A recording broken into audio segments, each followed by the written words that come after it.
শেষের দিকে জুলাই গণঅভ্যুত্থানের প্রথম শহীদ আবু সাঈদ হত্যা মামলার সাক্ষ্য গ্রহণ।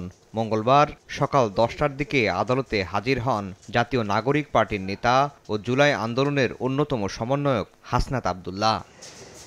11টার দিকে শুরু হয় সাক্ষ্য গ্রহণ। জবানবন্দিতে আন্দোলনের প্রেক্ষাপট, আইনশৃঙ্খলা বাহিনী, আওয়ামী লীগ ও ছাত্রলীগের নৃশংসতার চিত্র তুলে ধরেন হাসনাত। আবু সাঈদ হত্যার সঙ্গে জড়িতদের শাস্তির দাবিও জানান তিনি। মৎস্য ভবন এবং আন্তর্জাতিক মাতৃভাষা ইনস্টিটিউটের মাঝে একটা ঘর আছে, বাইরে থেকে সেটাকে পরিত্যক্ত মনে হয়, বাইরে থেকে মনে হয় যে এটা পরিত্যক্ত, কিন্তু ভিতরে আধুনিক ব্যবস্থাপনা সবই রয়েছে, যেটাকে আইনশৃঙ্খলা রক্ষাকারী বাহিনীদের ভাষায়, এজেন্সির ভাষায় যেটাকে সেফ হাউস নামে ডাকা হয়।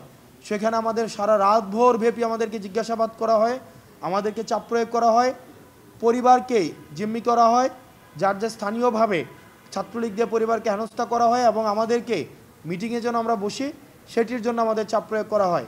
সেদিন সকালে এসে আমাদের এজেন্সির একজন আমাদেরকে হুমকি দেয় যে আমরা যেন মিটিং করে সারা দেশের সামনে আমরা যেন বলি যে আমরা আন্দোলন প্রত্যাহার করে নিয়েছি, তাহলে আমাদের লাইফ সেটেল করে দিবে, বিদেশে আমাদের লাইফ সেটেল করে দিবে, এই বিষয়গুলো আমাদেরকে বলেন।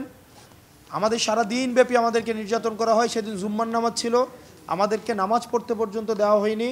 সেদিন আমাদের ফোন থেকে বিভিন্ন সমন্বয়কদেরকে ফোন দিয়ে তাদেরকে ধরে আনা হয়, হাসিবকে ধরে আনা হয়, আমার ফোন থেকে ফোন দিয়ে হাসিবকে সেদিন উঠিয়ে নিয়ে আসা হয়।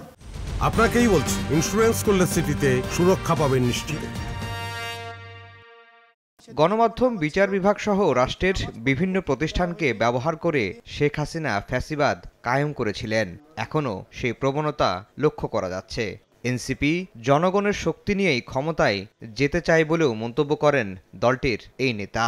জনগণ যদি আমাদেরকে ম্যান্ডেট দেয়, জনগণকে যদি তারা যদি মনে করে আমরা ক্ষমতায় যাওয়ার উপযোগী আমরা যাইতে চাই, কোনো মিডিয়াকে নিয়ন্ত্রণ করার মধ্য দিয়ে, ব্যুরোক্রেসিকে নিয়ন্ত্রণ করার মধ্য দিয়ে, মিলিটারিকে নিয়ন্ত্রণ করার মধ্য দিয়ে, পাশের দেশ ভারতের কনসেন্ট নিয়ে আমরা কোনো ক্ষমতায় যেতে চাই না।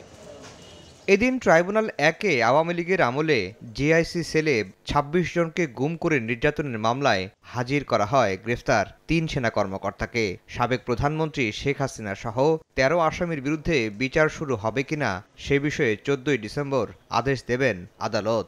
তদন্ত আদালত আর্মি করে ৮ জনকে আসামি পাইলেন, আর এই তদন্ত করে ফরমাল চার্জে 2 জনকে পাইলেন না, এই কারণে আমি ডিফেক্টিভ বলেছি মাননীয় ট্রাইব্যুনালে। ১৩ জন আসামির প্রত্যেকের বিরুদ্ধে সরাসরি সম্পৃক্ততার অভিযোগ রয়েছে, যেটা আমরা কোর্টে চার্জের আকারে সাবমিট করেছি, এবং আমাদের যে ৩৯ জন সাক্ষী রয়েছেন, এই সাক্ষী যখন কোর্টের সামনে আসবেন এবং অন্যান্য যে সমস্ত ডকুমেন্ট উপস্থাপিত হবে, তখন এটা দিনের আলোর মতো পরিষ্কার হয়ে যাবে যে এই আসামিরা কে, কখন, কিভাবে, কোন সময়ে এবং কি মাধ্যমে এই অপরাধের সাথে সম্পৃক্ত ছিলেন।